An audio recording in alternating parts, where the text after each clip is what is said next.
ladies and gentlemen. Max here, and today I'm joined by Wesley, and we're going to have kind of a short, just off-the-wall discussion about Destiny 2 and kind of our first impressions on it, since it's been out for just about a week now, and the raid is going to be coming out tomorrow as of this video releasing, so we'd like to get some of our thoughts out on the game that we've experienced so far before we jump into the raid and before the full review comes out on GameCast. So thanks for joining me, Wesley. Yeah, no problem. Glad you have me again. Yeah, we tried recording this yesterday and my audio file ended up getting fucked. So we're doing it again. It's all right. I don't mind talking about Destiny twice.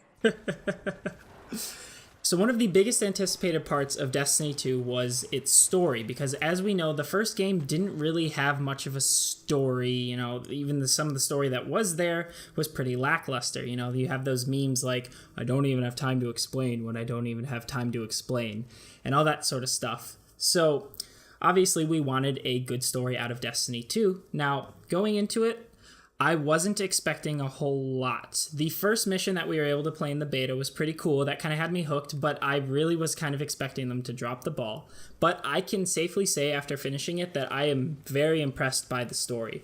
Some of the missions, like the first mission and the final arc of missions, are really, really cool. And the middle ones kind of feel like filler in my opinion, but the overarching cutscenes, the story, the dialogue, the characters, they're all very witty and well written throughout. I don't think there was a single bad cutscene, a single bad line of dialogue. There's a lot of references towards the previous mistakes made in the first game, clever interactions between the characters. I'm a huge fan, very surprised by it. There's even a nice twist at the end of the game that you really won't see coming. It's a pretty big surprise that I'm honestly amazed didn't leak beforehand or anything like that. Like, I had no idea this was coming, as did a lot of the people I played with. What do you think of the story, Wesley? I have to agree with you. I think that they really stepped it up a notch with the story. And I was watching an interview with Luke Smith, and he said he wanted people to complain about how much story was in was in Destiny 2, because he really wanted to overcompensate for, you know, the lack of in the first one. And I think they did. I think they hit it with the story. It's great. I mean, the cinematics and, you know, just the way everything's put together. Yeah, they did a great job. They really did. I'm a huge fan. And, you know, it's interesting because this time around, Destiny 2 kind of pushes you through the story first before you actually get to the main, quote-unquote, main gameplay, like where the strikes and Crucible and raids and all that other sort of stuff. Whereas in the first game, you could kind of do the story at your own pace, but you still had access to these other things. This is pretty much do the story now and then do all the other content later. So that really shows you how much they wanted people to experience the story and how much effort they really put into it. One small annoyance with that, though, is that means you don't get your Sparrow until you hit level 20, and that's like the same time you'll finish the story. And it's not the worst thing in the world, because if you're just doing the story, you'll be running around a little bit, but it won't affect you too much. But chances are high that you're going to be doing some side missions here and there while doing the story, because those you could still do like when you're exploring the planets, but you're just gonna kind of want to finish it anyways. But like Wesley and I did a few side missions the first night, and we were just like, why don't we have our Sparrow right now? That's so frustrating. But at the end of the day, I think it's worth it. Subsequent playthroughs with other characters might get a bit annoying having to go through all that again, but I can definitely say for the first experience, it's a wonderful, wonderful thing. In terms of gameplay, though, what sort of improvements and setbacks do you think that they made with the game? I think there's a lot of quality of life improvements with the gameplay myself. But they've definitely improved, and I think it's a direct result of the feedback that they got from the community, because hate them or love them, Bungie listens to the community. Yes, they do. They might not do what you want them to do, but they listen to the community. And I think that shows in Destiny 2, because quality of life improvements, like we had talked about, they've really streamlined the menus and just the way you go about activities. I think that was part of the hand-holding in the story, because they wanted to cater to casual people that just play, you know, not hardcore people like me and you, man. It's been hours on that game. But, you know, people that wanted to experience Destiny. and people that are solo players. Some people don't have a clan, they just want to be by themselves and do their own thing. And I think they did a good job of that too. You can solo the story, no problem, in my opinion. In fact, I'm pretty sure most of us all played through it solo for the most part, like with a few missions as a group here and there. I know I played pretty much all of it solo. Yeah, same. Well, I went back through with another friend, and I did some repeat missions, which is kind of rough because I know I got 2 more characters and I got to do all that again. Yeah. But yeah, it's really streamlined for a new person for sure, and for the people who have played Destiny since day one. I got the emblem. I thought that was really cool. The day one player, yeah, and some of the improvements that I noticed personally was you don't have to go get bounties anymore. If you boot up the menu and then you're looking at planets, where do I want to go? On the left side, so they have your milestones, so objectives for you to hit. And then once you get to your activity, on the right side of the screen are your challenges, which in Destiny 1 were bounties. Basically, like punch so many enemies or do so many strikes or whatever. Yeah. And I like that it's all right there. And one of the other things that you and I were talking about the first night that we played on the exotics or the special items, there's actually a slide out menu with the lore. So they've actually put what was on the Grimoire cards before that you had to go to their site and read. They actually put that in the game. I really like that. Yeah. No, definitely. And like they have that even with the characters and everything too. Like anything that would have a Grimoire card is there. And there's also when you're going around through the game, there are random points where you can investigate, just like in the first one, but this one they're a lot more prevalent. And they also kind of give you like pieces of lore. There's no other reason to do them aside from getting the lore a bit more fleshed out, but it's still really cool when that happens. Like I'm always interested to hear what Ghost has to say whenever I'm investigating something out in the public. I really agree with the quality of life changes they made in terms of bounties. Like bounties just don't exist anymore. You log in, you have a set amount of things to do, which would have been your bounties. They're already there. And then Patrol has its own 3 mini challenges that you do. Crucible has its own challenges. Strikes have their own challenges. And they're all very involved this time around. You don't have any punch 30 enemies this time around. It's like get 15 final blows with an arc weapon, or get 5 kills with your super's special move at a certain point and stuff like that. It's all very specific stuff that you actually have to work towards, which is really, really cool in my opinion. And a lot of the time, your fire team contributes directly to it as well. It doesn't always have to be you doing it entirely. Sometimes it does, but not always, which is really cool. And then I'd have to say my favorite quality of life thing is that when you open the director and say you're on Earth or something, you can look for public events. Public events are now noted on the map, as well as a timer that says when they're about to start. So you can look at the public events on your map. You can track them. You can see this one starts in 3 minutes. Say you're done with Earth, though. You can still go into the director, look at another planet like Io, and see when their public events are and when those start and their locations. Then you could just fast travel there when there's like a minute left. You'll be there with like 10 seconds left, and then it starts. And you could just farm these endlessly, basically. It's amazing. I think, and that's something else that I wonder if they put too much emphasis on public events this time around, because like you were saying, everything is very specific, and they really stepped it up even on strikes. I can't even imagine what the raids are going to look like, because I mean the public events have raid mechanics in them, so and that's just a public event.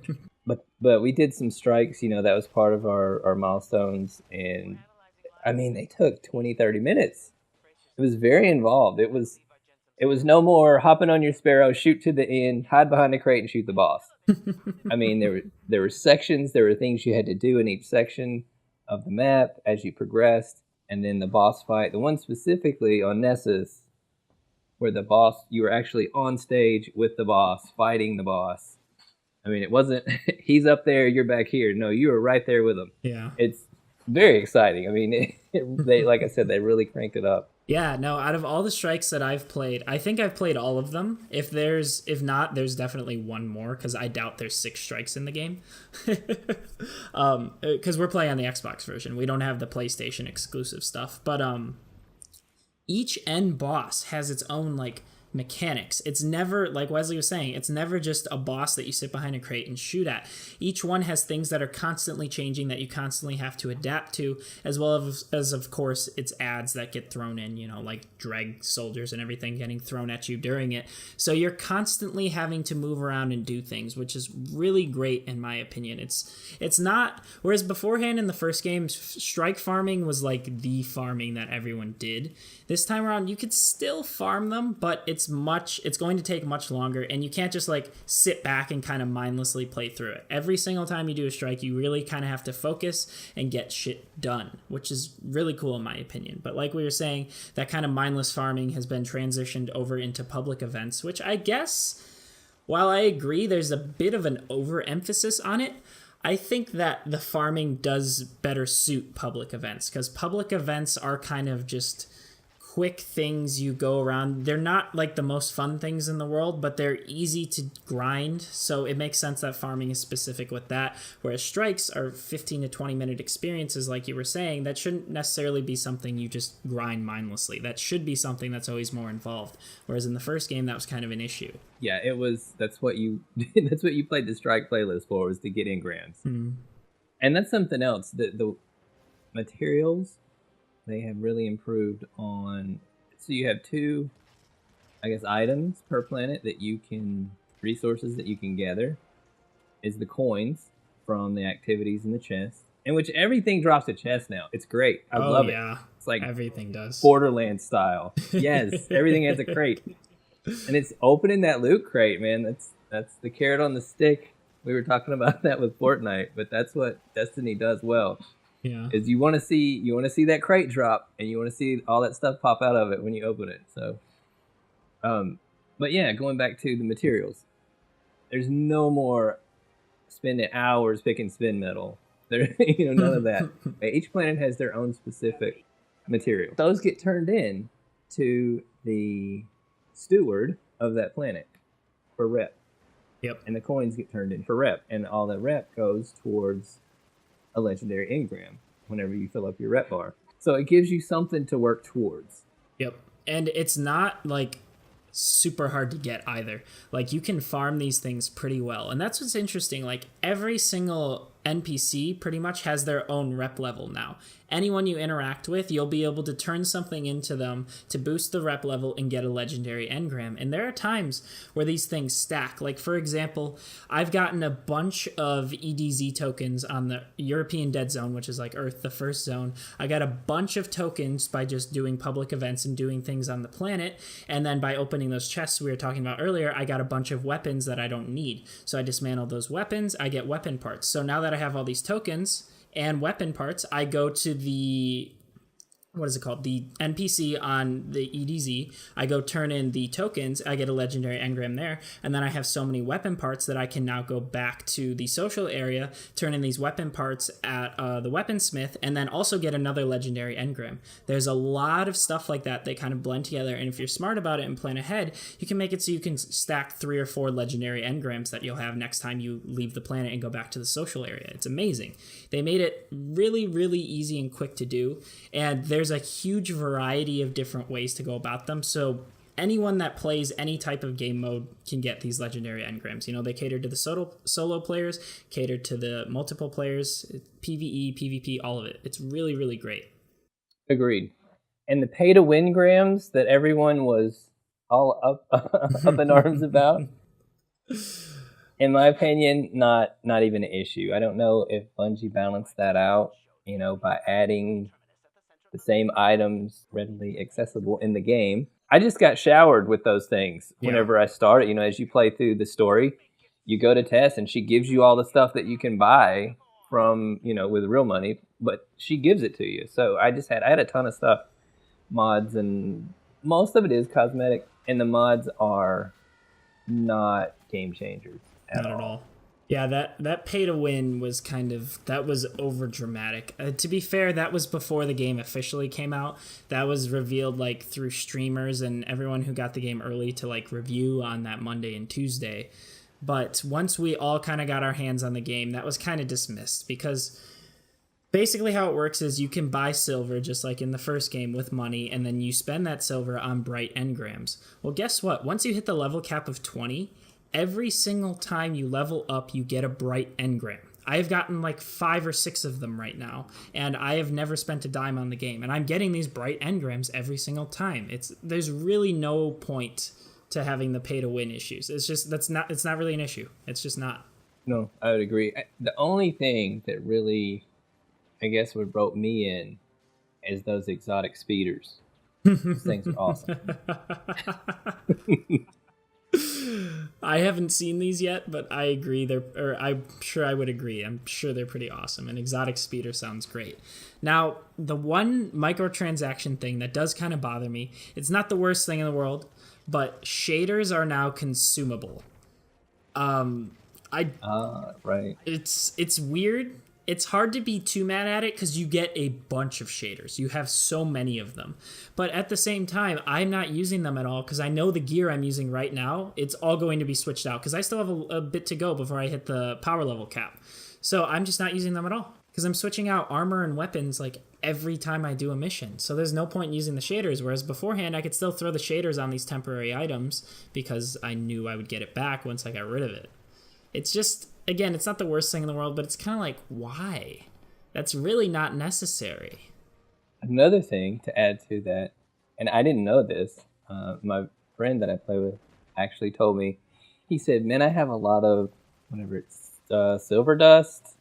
It's another currency that Tess has. And I said, how did you get that? I don't have any of that. And he said, I've been breaking down all the stuff she's given me. She's given me so many of these shaders. He said, I'm breaking them down. So anything she gives you, you break down for this currency. And we found out that she sells medallions, clan medallions. Okay.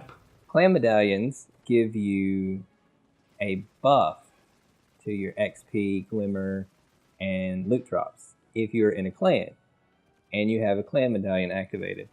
So that's what we're doing. We're breaking down these shaders for the dust, whatever currency it's called, and buying the emblems or the medallions for our clan so we can get a buff as we play.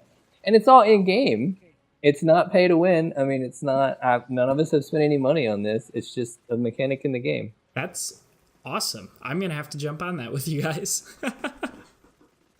That's absolutely crazy. And that's another clans. Clans are in the game. They're in your director. I love it. It's really nice. And there's a lot of benefits to being in a clan. Like, everyone's going to be in a clan this time around. Even if you don't participate in the clan particularly, you still get the benefits. So you're going to want to be in one regardless. Speaking of clans, it is a bit annoying that the rosters still haven't worked out right. Like, you still can't see your clan roster. But aside from that, I'd have to say my performance with the game has been pretty great. Like, I know PlayStation 4 and PS4 Pro players have been having a lot of crashes and stuff, which really sucks. Like, I know someone who's trying to cover the game, and he can't because he's barely past level 5 because the game keeps fucking crashing on him. Like, that's awful, man. I don't know what that would be, but on the Xbox version, I have almost no frame drops. It's been running smooth as hell. It looks very good, even for the Xbox One version. I've had very minimal connection issues. I did have my first crash last night when I was running around in the social area, and I was trying to do this kind of side event that they have, because they implement a lot of side events this time around, just like mini games, like having the ball or the soccer in the first game. That's like expanded upon in this one. And my game just crashed last night for no reason. But other than that, I've had no issues with it when doing anything important. So hopefully that was just a one-off kind of thing. Maybe like the social space was too overloaded or something like that. I don't know. But that's surprising to me, but I'm a big fan of it. Very well optimized. It is. I have had a few issues. I was telling you about this. Whenever two warlocks throw down their healing pool at the same time and you're defending the glimmer and on Earth, I get major lag because there's just so much happening. Yeah. No, that is interesting. Because there's so many ads and that's with a lot of players too. So if you have like 4+ players plus the ads plus the event going on, yeah, I've had some like frame drops during that. But it's just during that. It's just whenever there's an overwhelming amount of stuff going on the screen. Yeah. And yeah, that's a pretty minimal experience. Like, that's not going to happen to you often. So that's good to hear, at least. Yeah, no, it's other than that, that's the only problem I've seen with frames. One point that I did want to make is if you are on the fence about Destiny and you want to experience the story, it's an awesome story. They've done a really great job. It's always been a great first-person shooter experience. Yep. If you're into first-person shooters, one of the best, hands down, in my opinion. Yeah. See, that was one thing even they couldn't argue in the first game. The gameplay was great. Right? But I am going to say, if you're only buying Destiny for the story mode and the campaign, you are missing out on so much. Yeah. Destiny has tons to offer, and especially with the improvements that they've made, like with the side missions we were talking about, it even adds more depth to the story because you get a little bit of lore as you do those other things. They're really well written. Yes, they are, and they are hilarious. Yeah. With Cade and Failsafe. Yeah, no, the banter back and forth. They're so fun. Awesome. That character is hilarious. Yeah, again, the characters are so fleshed out and well written. It's brilliant. I can't praise them enough for that because it's just so surprising. But I would say, yes, if you're gonna pick up Destiny, try out more than just the story mode. Definitely, yep. Because yeah, like he said, it is worth it, but you're really not getting the full experience of what Destiny really is there. Like, they say the game really starts after you beat the story, and yeah, I'd say that's true. Like most MMOs, if the MMO tries to even have a story, that's usually how it works. The game kind of starts once you hit the level cap and finish all that sort of content, and it's the same thing here. But the ride up to that is great, really great. Well, I think that's about it for this discussion. Thanks again, Wesley, for joining me. Yeah, thanks for having me. Hey, of course. Yeah, so there will definitely be more Destiny content on this channel. Of course, we are going to be covering the raid as well, which comes out tomorrow as of this video's release, and then the full review of the game will be up shortly after that, because I like to review games after I've played all of it and not half-ass it and just do half the content. That's not what we do here at GameCast. I am excited for the raid, though. I have high expectations for it, and I think that they're going to pull it off. I'm really, really, really counting on them, but I expect the best this time around. They haven't let me down just yet with this game. There have been a few small things, few small issues, but you'll know those in my review. Nothing major, though. Nothing that makes me not recommend the game wholeheartedly, especially if you're a Destiny fan. Yeah, I would agree. Yeah. We're definitely going to have to get you raid ready, though. I know. You need to get that power level up. It's almost there. But, yeah, so thanks again, guys, for watching. And don't forget to check out the other content we have here on the GameCast channel. We do news, Let's Plays, reviews, opinions, all sorts of stuff here on the channel. So if you like this, be sure to stick around. And don't forget to leave your thoughts and opinions in the comments down below. We love hearing what you guys have to say about our opinions. So thanks again for watching, and we will see you guys next time.